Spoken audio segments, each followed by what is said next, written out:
Hello everybody, welcome back to BareRose Garage. What are we going to talk about today? Well, today's video goes out to one of my viewers and a great guy. Jim's, if it ain't broke, fix it. I'll put a link to your channel down below because this video goes out to you. You asked me in my last video a great comment. You left a great one. I got to do it in video form because it's kind of way out there. So bear with me. Okay. First, number one, you asked me where I got my knowledge from cars. Well, from two places. The good place and the bad place. The first one, I got it all from my dad. My dad's always been into cars, hot rodding and all of that stuff. And in the 79, 80, he opened his own shop, an automotive repair shop. And he worked on people's daily drivers. And we built cars in our spare time in there and sand rails, and it evolved into, finally we built a monster truck. That's where I got most of my good stuff from. So everything that works, that's what I got from my dad. Which brings me to the other one. I made a lot of mistakes. I made a ton of mistakes doing this stuff. Playing around with my dad, doing stuff and then going off on my own to try and, other things. Yeah, I made a lot of mistakes. I broke a lot of stuff and, well, I got in over my head on a lot of stuff and, yeah, I just made a lot of mistakes. But mistakes will teach you far more than anybody or YouTube or any of that stuff. Don't be afraid to just go out there, get your hands dirty, and try stuff. Good example is that dart right there. Will a Y-block fit in it? I don't know. I can't tell you until I try it, right? So, my biggest point there, don't be afraid to try stuff.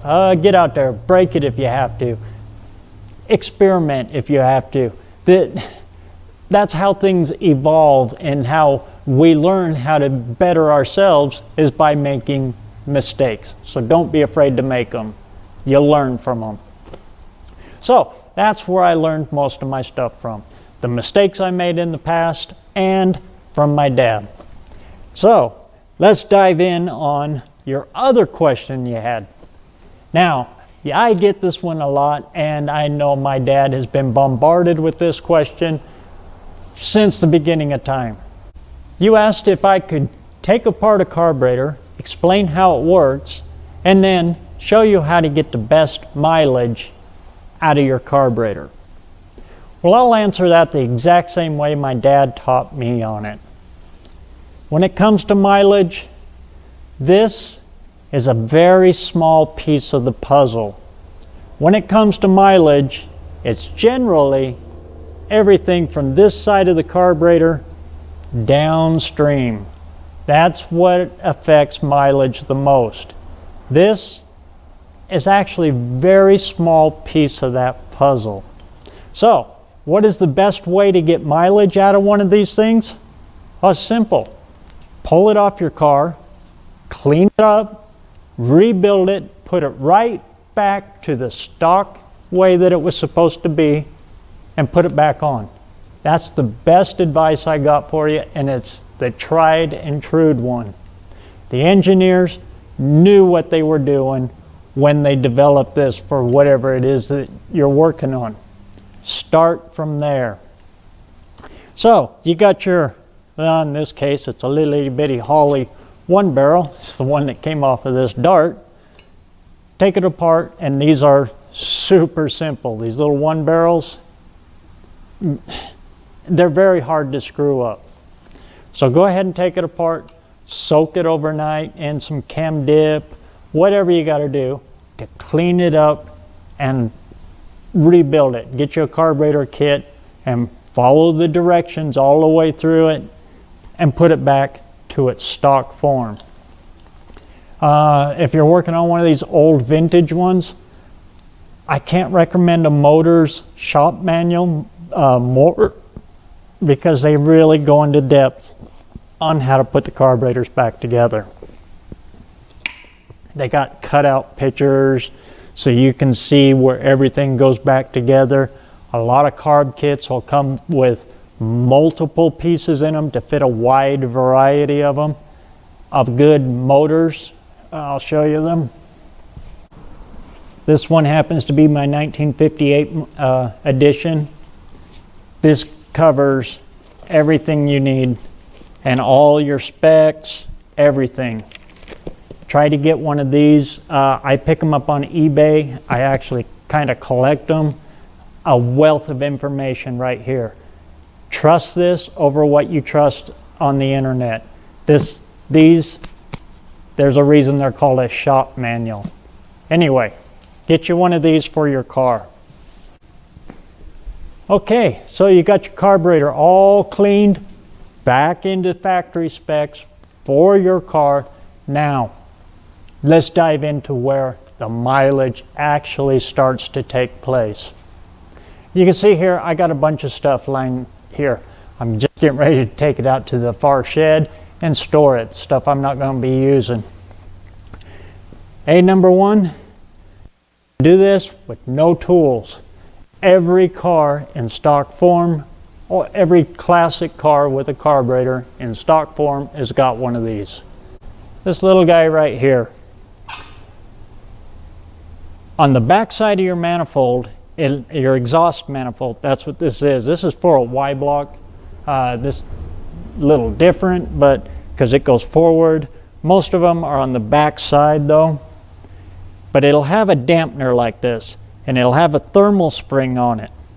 Now if you clean this spring up, it'll actually tell you how many degrees this spring is calibrated for. Well, this one's out of calibration because it's all bent up and everything. But the easy way to check that is go over to it and give it a tap. That dampener should just flow nice and freely. If this dampener is froze up or sticky in any of its ways, let's see, I undo it.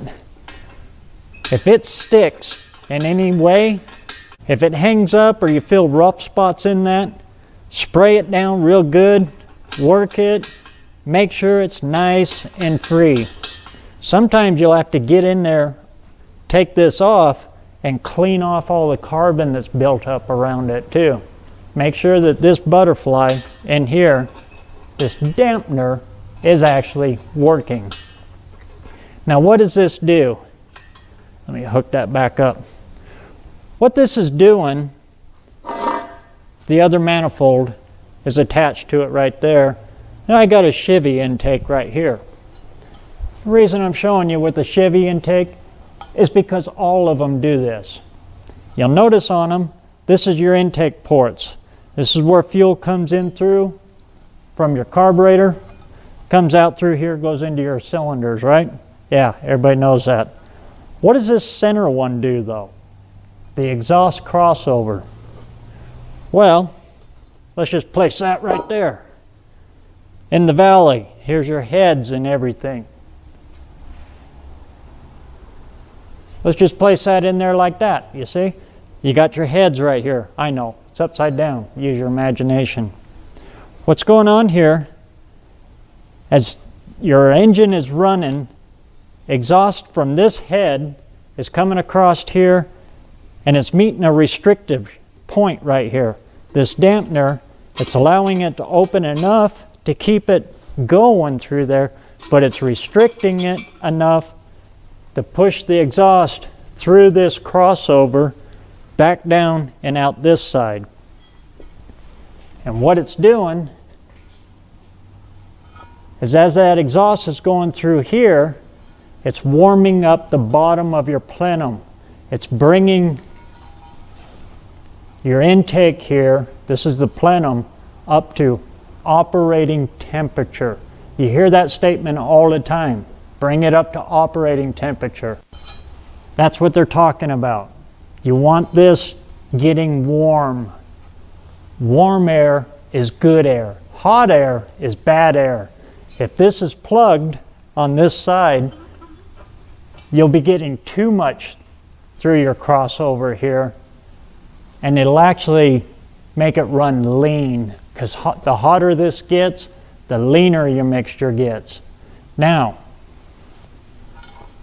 I know in performance, every video out there on YouTube will tell you to plug these off. They tell you to weld them shut and all that. Do not do that to a daily driver.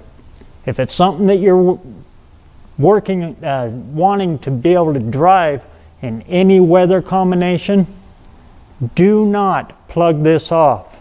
You need that. It has to have that. This is what's killing your mileage. It's not getting enough heat through here to keep this warm. Again, you don't want it hot. You just want it warm. And it's using this little dampener right here, like on a wood stove, in order to regulate the temperature in your intake manifold. And that's how it keeps and maintains that perfect air-fuel mixture. So that's the first place to look. 99% of the time that's stuck because it's all rusted shut, or it's full of carbon, whatever. In fact, that's what happens. They start to get a little rust on them. They start to bind a little bit, and then they start running bad. And when they run bad, it starts to carbon. And then the carbon sticks to it. The carbon fills up that crossover.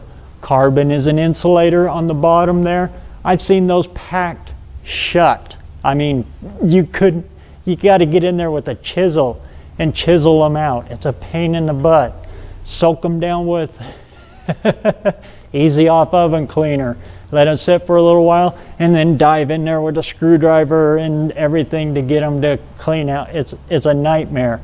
But once you get that all cleaned out, the exhaust can free flow through there, brings you right up to operating temperature quick and drivable.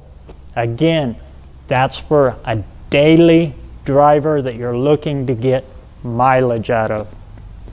Now, another key thing in it, and if you got an inline like this slant 6, it's crucial. It is very crucial. Because on a V8, you can see that carburetor plenum sits on top of the engine, and you got the heads out here, and you got the block down here with the pistons right here, and the cylinders and everything. It's picking up a lot of residual heat. That's good heat. Again, you want this warm, not cold and not hot. You want it warm. And on a V8, like I said, it's picking up a lot of residual heat, so it's not quite as crucial. On an inline, I got the slant 6 one here. It's crucial. And you can see here. And you can see here, this is the exhaust dampener, just like on that Y-block one there, just like on any other exhaust. Same thing. This is what it looks like if you was take that one apart. It would look similar to this. It'd be round instead of square, but you get the idea. What it's doing is it's blocking, this one's froze. This one's pretty much froze shut.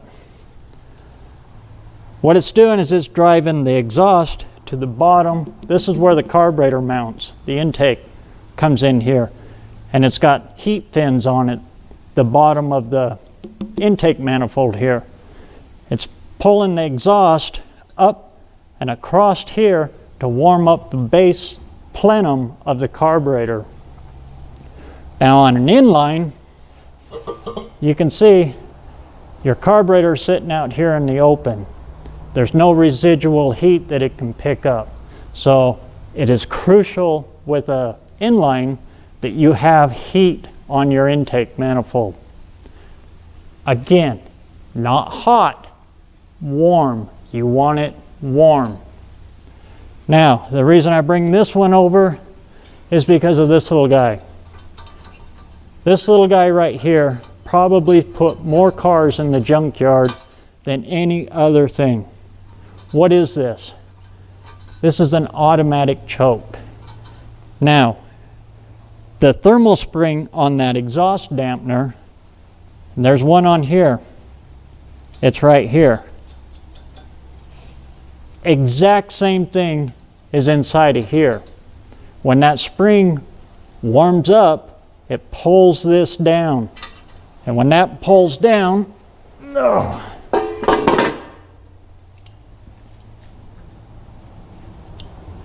it's attached to right here. So when you first start it, gotta do that. When you first start it, the choke is closed. Now, as it heats up and it's getting its heat signature off of that, that spring collapses and pulls this open. It pulls your choke open as the car warms up. Now, me personally, I'm not a big fan of automatic chokes. They kind of work, but those old thermal spring ones, in my opinion, they work the best of all of them. An electric choke, I hate electric chokes. An electric choke is not measuring temperature. An electric choke is pretty much a timer that's just giving you, well, it's figuring, well, it should take 5 minutes for this car to warm up, so it's going to hold your choke closed for a time limit, and then they come and pull off. I know there's more to it than that, but that's the generalization of an electric choke. They're garbage. They're absolute garbage. You can spend years fiddling with them, and as soon as you get it perfect, the weather will change and you got to do it again. You're always adjusting them. I hate them. I just absolutely despise them. Every time I see one, I pull it off and I convert it to a manual. A manual choke, well, if a manual choke fails, well, sometimes the cable will slip, so you got to readjust the cable. It's actually pretty rare, but 9 times out of 10, if a manual choke fails, it's because you failed. You ain't got nobody else to blame but yourself. Now, the drawback of a manual choke is you got to sit in the car and wait for it to warm up because the control is in your hand, and you have to know how to use them. But if you know how to use them and you're willing to spend that extra 2-3 minutes of your day when you start your car, they are hands down the most reliable. So I prefer the manual choke because I can shut the choke completely off. The automatics, the spring operated ones like that, the thermal spring ones, they're actually the best, but if your exhaust dampener is plugged, it's going to get too hot, so it's going to open the choke too fast. Here on the Chevy, this is a Edelbrock Performer, but on a Chevy, that's where the thermal choke goes on it, for the automatic thermal choke. What it's doing is it's picking up the heat register off of that exhaust crossover. So as that heats up, it does the exact same thing that Slant 6 is doing. It pulls the choke linkage and opens the choke for you as it's going. Those ones, honestly, they work the best. The electric ones, I'm not even going to go to it. I'm already starting to shake even thinking about them. I freaking hate them. Anyway, if you're going to go with an automatic choke, thermal spring one, this is the Chevy, goes right there. Small block Chrysler goes in the same spot. Almost looks identical to it. And the exact same principle. Super simple. How do you adjust them? Like I said, you got to adjust your spring on your exhaust dampener and calibrate it to the spring that's inside of there. They make different ones, you know, different temperatures. But it's all got to work into unison. Now, what does that got to do with mileage? Well, if your choke is hung a little bit, you're going to be running rich. And if you're running rich, you're using more fuel. Also, you're losing horsepower. The more horsepower you lose, the more gas you got to give it. The more gas you give it, yeah, the less mileage you're getting. All of this stuff has to be working in unison with each other. So, I think I've covered it there. My best advice for you for how to get the best mileage out of a carburetor is don't mess with the carburetor. 99% of all your mileage loss is not in the carburetor. It's all of this other stuff. Putting headers on something. If you put headers on something, it's not getting the exhaust crossover like it was. If you blocked that crossover off, go with a manual choke and hope for the best. If you block that off on a daily driver, yeah, you get good performance that way, but it's constantly running cold. It's not coming up to operating temperature readily if you do that. Some intakes, they don't even have it. They're made for performance. They're made for that hardcore, cooler air. But if you're talking performance, you're not talking mileage. They're total two sides of the fence. Daily drivers, do not block that off. Racers, block that off. So, I hope that helps. My best advice on them, again, like I said, just clean up the carburetor that you got, rebuild it, put it right back to stock specs, nice and clean and ready to go, stick it on there, and then start looking everywhere else.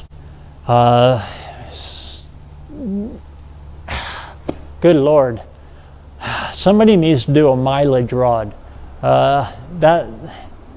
It's actually a form of hot rodding that has been out since the beginning, as you know, building cars for mileage. It's a myth that we haven't, paid attention to mileage because, well, back in the 50s, nobody cared what gas was. What was it, like 50 cents a gallon? Well, when you only made $1 an hour, 50 cents a gallon was awful expensive. Big myth buster to everybody. Gas is expensive now, and gas has always been expensive. It's just relative to whatever time period it was in. Like I said, back in the 50s, yeah, gas got as high as 75 cents national average. Like I said, if you're only making $1 an hour, yeah, you can see how bad that hurt.